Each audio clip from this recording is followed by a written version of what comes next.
Assalamualaikum warahmatullahi wabarakatuh.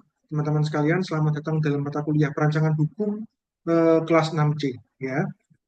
Pertama-tama saya mohon maaf kalau untuk perkuliahan hari ini kita menggunakan media YouTube lagi karena adalah saya ada sedikit keperluan ya, sehingga saya nggak bisa mengisi kuliah secara langsung hari ini karena media Zoom.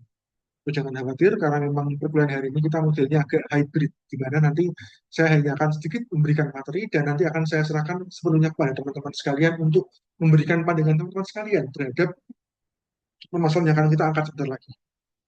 Oke, nah saya akan langsung melanjutkan materi saja. Tapi sebelumnya, teman-teman sekalian, saya akan memberikan sebuah pandangan dulu terkait dengan yang namanya legal drafting atau perencanaan hukum. Nah, teman-teman sekalian, di pertemuan kemarin kita sempat membahas secara singkat apa sih itu keadilan. Ya, keadilan itu sekali lagi subjektif. Apa yang adil menurut saya belum tentu adil menurut Anda. Sama aja dengan kebenaran, nggak ada yang absolut. Begitupun dengan keadilan. Maka dari itu, supaya kita bisa mencapai sebuah konsensus terhadap keadilan yang kurang lebih sama bagi setiap orang, maka kita belajar mata kuliah legal drafting supaya kita bisa mewujudkan sebuah hukum yang uh, adil seadil-adilnya. Oke, teman-teman sekalian, jadi kembali ke pertemuan pertama kita dulu. Saya pernah memberikan penjelasan terkait 4 momentum penting dalam membuat peraturan perundang. Pertama, momentum ideal atau ideal, di mana ini udah sesuai dengan semua ketentuan yang ada. Sekali lagi. Yang kedua, momentum aspiratif. Nah, salah satunya ini, yakni bahwa memang peraturan perundang-undangan ini muncul karena memang ini adalah aspirasi dari masyarakat. Apa yang diinginkan oleh masyarakat. Seperti itu kira-kira. Yang kedua, momentum normatif. Yakni pertama, yang jelas tentu saja peraturan tersebut dikeluarkan oleh memang orang yang berwenang untuk itu. Misalnya undang-undang ya presiden dan wakil presiden tentu saja. Atau misalnya kalau perda tingkat satu ya gubernur, perda tingkat dua ya wali kota atau bupati. Itu normatif. Dan sekali lagi, bahkan dalam peraturannya yang ada di dalam sekalipun harus tidak boleh bertentangan dengan aturan-aturan yang ada di atasnya. Nah, kembali ke ini misalnya, Stephen Bau teori, ya teman-teman sekalian, ini masih agak lupa. Jadi ada seorang yang namanya Hans Kelsen yang kemudian diteruskan oleh si Hans Nawiaski yang kemudian memberikan pandangan terkait yang namanya hukum atau sistem hukum. Ya, dia percaya bahwa sistem hukum itu ada stratanya, ada penggolongan kastanya, di mana semakin tinggi, di gambarnya ini ya bisa dilihat ya, semakin tinggi maka dia akan semakin syarat nilai, tapi miskin miskin miskin teknisnya. Ambil contoh Pancasila, ya ketuhanan yang maha esa, nilainya tentu saja kuat, ketuhanan yang maha esa, kuat dan absolut. Tapi sekali lagi, ketika ada kalimat ini kan kita apa ya, kayak bingung. Seperti apa sih Pak harusnya ketuhanan yang maha esa itu? Nanti bisa-bisa ada fungsi atau apa multi tafsir jadinya. Makanya ada aturan-aturan di bawahnya yang kemudian mengejawantahkan apa sih itu ideologi yang bernama Pancasila itu, nilainya itu seperti apa, ya. Maka semakin bawah ya setelah itu kan ada Pancasila, asas atau ada konstitusi 1945 ya, asasnya itu. Terus di bawahnya ada norma. Norma ini adalah yang undang-undangnya yang sifatnya adalah peraturan yang dibuat oleh presiden yang merupakan norma yang harus diterapkan dalam negara tersebut. Baru perilaku, yakni yang mengejawantahkan norma tadi supaya bisa norma tersebut tercapai.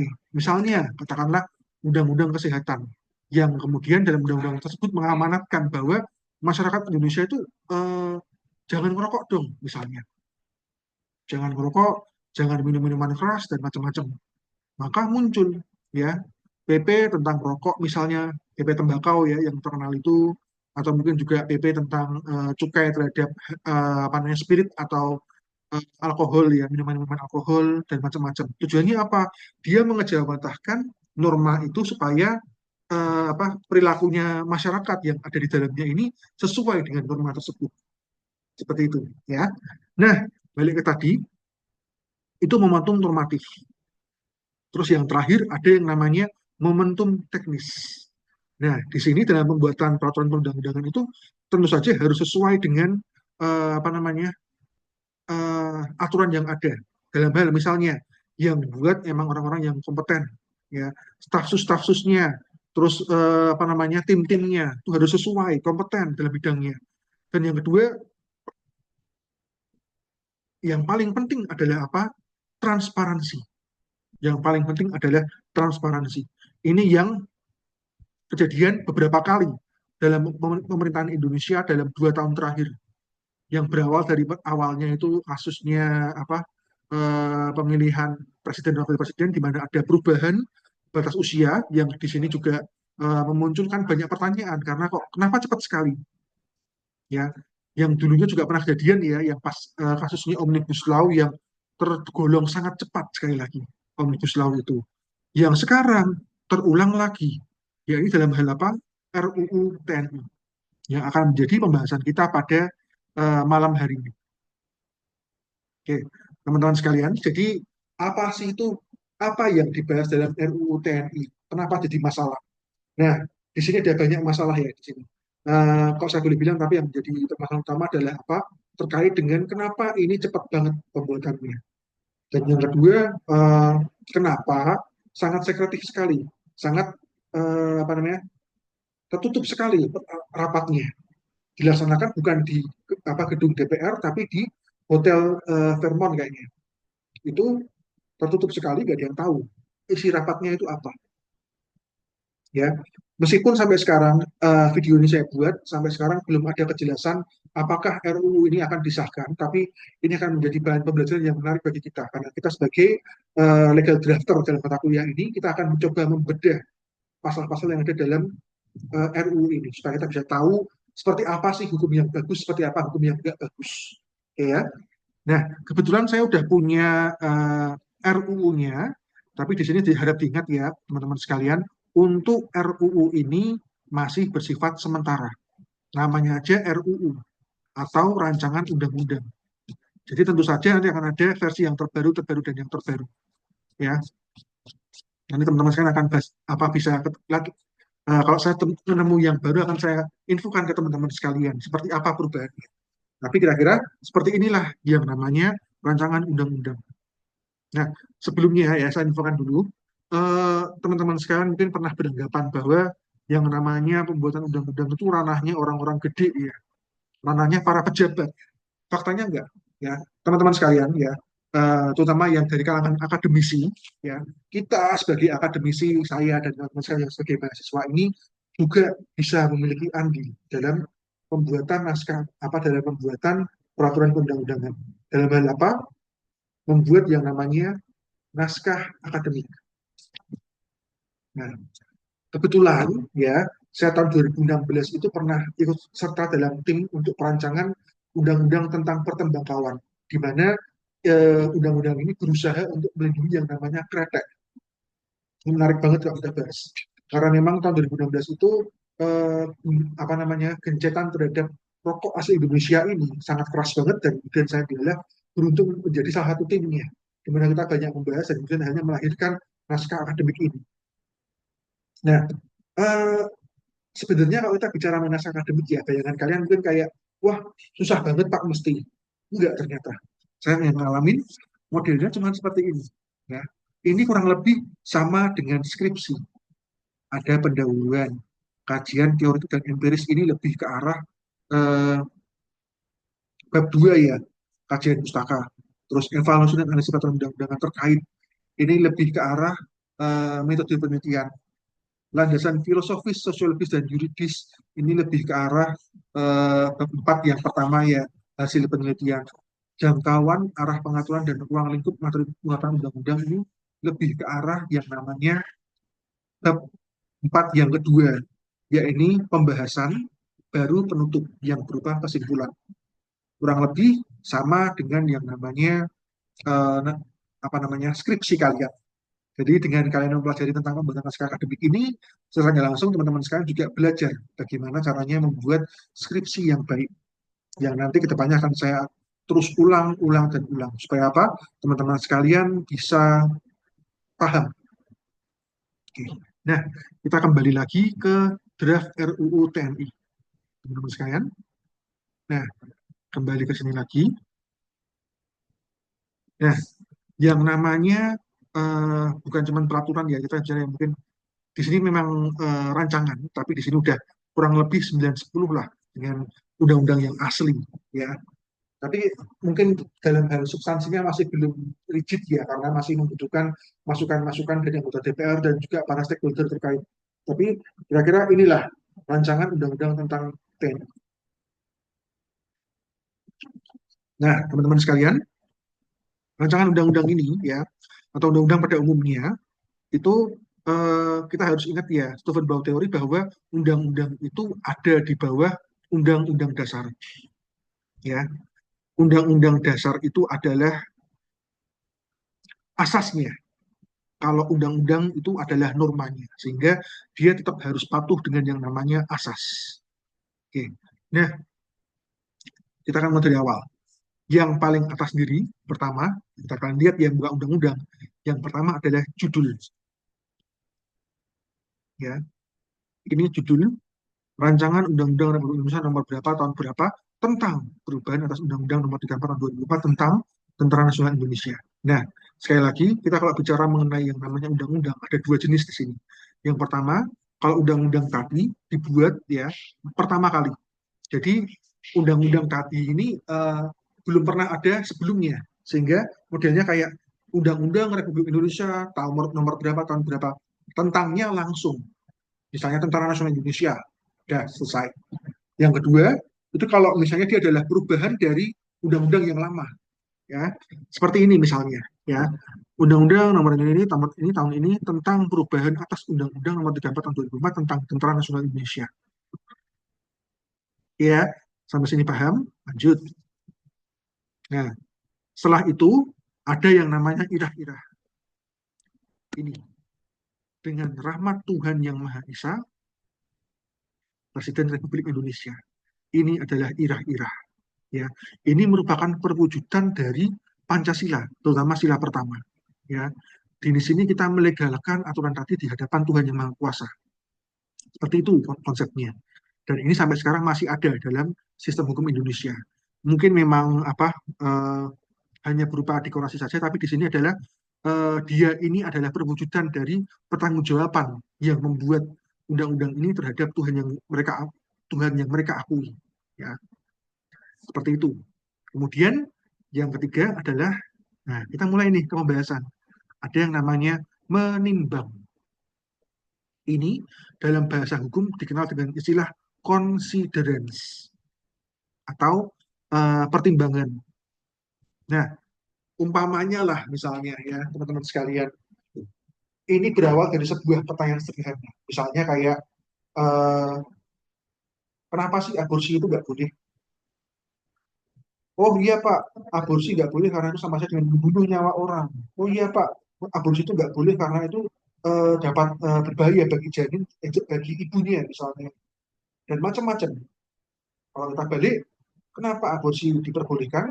Oh iya Pak, ini untuk korban-korban yang mengalami kasus-kasus pelecehan atau mungkin lain-lainnya, ataupun kasus-kasus yang apa namanya cukup membuat korban ini merasa tertekan, ya, apalagi yang anak di bawah umur, ya, karena kalau misalnya mereka memiliki bayi dari orang yang melakukan hal tersebut pada mereka, mereka akan mengalami depresi yang berat, berat dan hebat sekali sehingga dapat membahayakan nyawanya, atau mungkin dalam kondisi tertentu di mana kalau nggak dilakukan aborsi bisa eh, nyawa itu akan terancam.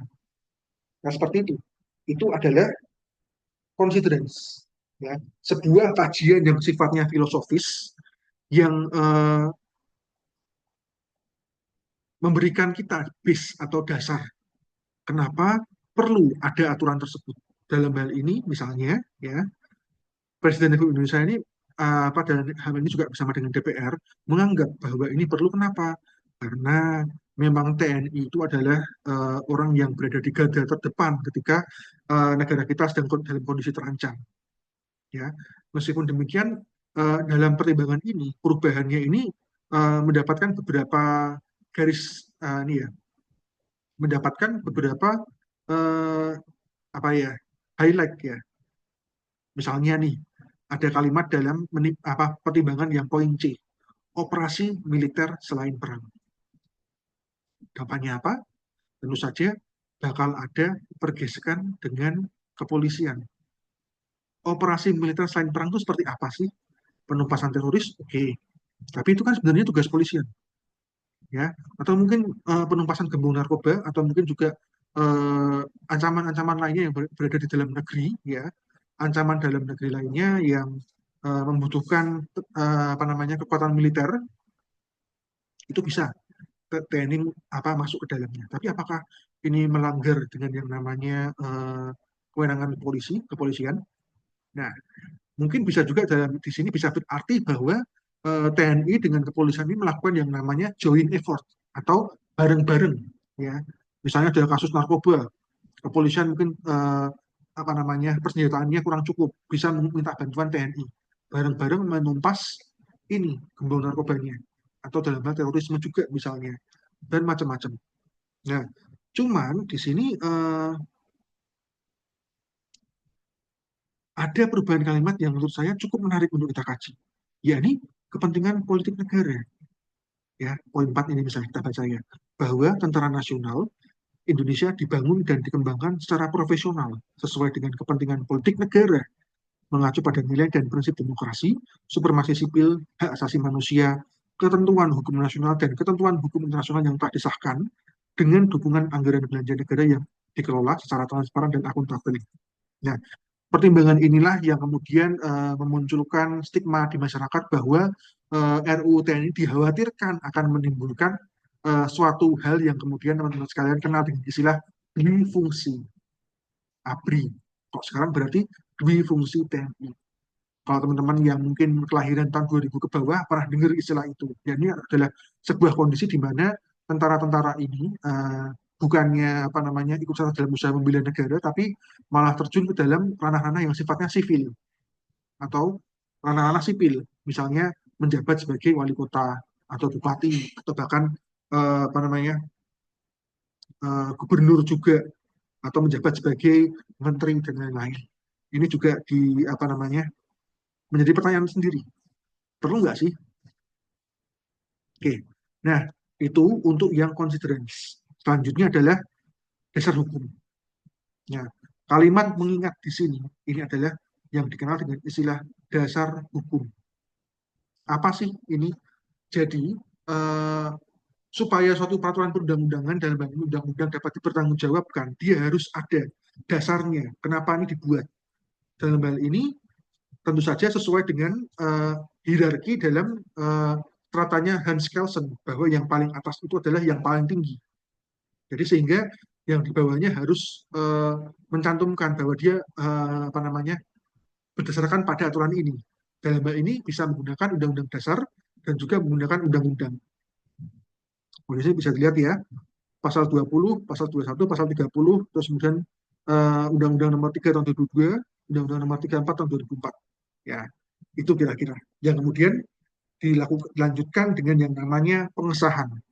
Dengan persetujuan bersama, Dewan ini dan ini, Dewan Perwakilan Rakyat Daerah, Dewan Perwakilan Rakyat, dan Presiden Republik Indonesia memutuskan. Nah, kira-kira seperti itu untuk yang dasarnya dulu ya. Ini kita baru bahas mengenai dasarnya. Oke. Nah, sekarang kita akan fokus aja untuk ini, untuk yang pertemuan hari ini ya. Teman-teman sekalian, oke, kembali ke pertanyaan yang semula yang pernah saya ajukan terkait dengan yang dwi fungsi ABRI. Ya, ini mungkin akan menjadi apa namanya absensi pada perkuliahan hari ini. Ya, sederhana saja. Menurut teman-teman sekalian, dwi fungsi ABRI itu maaf, saya rephrase ya. Teman-teman sekalian silahkan buka RUU TNI yang sudah saya share di grup WA, ya. Bisa kalian buka teman-teman sekalian. Silahkan ya cari pasal mana yang menurut teman-teman sekalian bermasalah, terus kemudian buat voice note yang kemudian membahas kenapa pasal ini bermasalah, ya. Nah, seperti itu kira-kira. Jadi tugas untuk perkuliahan hari ini adalah voice note yang juga sebagai absensi. Yang simpelnya adalah teman-teman sekalian silahkan mengkaji apa namanya RUU yang sudah saya share dalam grup WA barusan ini, untuk kemudian teman-teman sekalian membuat voice note yang mengkaji kenapa RUU ini kontroversial. Apa sih pasal yang bermasalah dalam RUU ini? Ya, dalam voice note, dan seperti biasa ketentuannya minimal 1 menit. Oke, itu aja. Jangan lupa sebutkan nama dan email kalian. Itu aja untuk perkuliahan hari ini. Saya mohon maaf kalau untuk perkuliahan saya terpaksa menggunakan media YouTube. Tapi saya harap teman-teman sekalian bisa memaklumi. Dan kalau ada pertanyaan, silahkan diajukan di grup WA.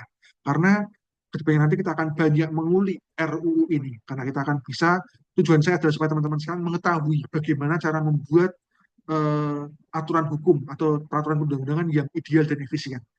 Oke, sekian dan terima kasih. Wassalamualaikum warahmatullahi wabarakatuh.